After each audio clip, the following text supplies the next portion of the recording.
UEFA Nations ലീഗിൽ Portugal തുടർച്ചയായ രണ്ടാം ജയം നേടിയിരിക്കുകയാണ്. സ്കോട്ട്ലൻഡിനെ 1-3 ഗോളുകൾക്കാണ് പോർച്ചുഗൽ പരാജയപ്പെടുത്തിയത്. മത്സരത്തിൽ വിജയ ഗോൾ നേടിയത് സൂപ്പർ താരം ക്രിസ്ത്യാനോ റൊണാൾഡോയായിരുന്നു. പ്ലേയിങ് ലെവലിൽ റൊണാൾഡോ ഇറങ്ങിയിരുന്നില്ല. എന്നാൽ രണ്ടാം പകുതിയിൽ ഇറങ്ങിയ റൊണാൾഡോ ടീമിനെ വിജയത്തിലെത്തിക്കുകയായിരുന്നു.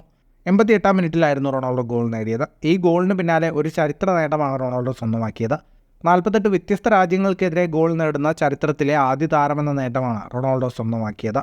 Andorra, Argentina, Armenia, Azerbaijan, Belgium, Bosnia, Cameroon, Croatia, Cyprus, ചെക്ക് Republic, Denmark, Ecuador, Egypt, Estonia, Faroe island, Finland, France, Germany, Ghana, Greece, Hungary, Iceland, Iran, Israel, Kazakhstan, Latvia, Liechtenstein, Lithuania, Luxembourg, Morocco, New Zealand, Netherlands, Northern Ireland, North Korea, Panama, Poland, Qatar, Republic of Ireland, Russia, Saudi Arabia, Scotland, Serbia, Slovakia, Spain, Sweden, Switzerland, Ukraine, Wales എന്നീ രാജ്യങ്ങൾക്കെതിരെയാണ് Ronaldo goal നേടിയത്.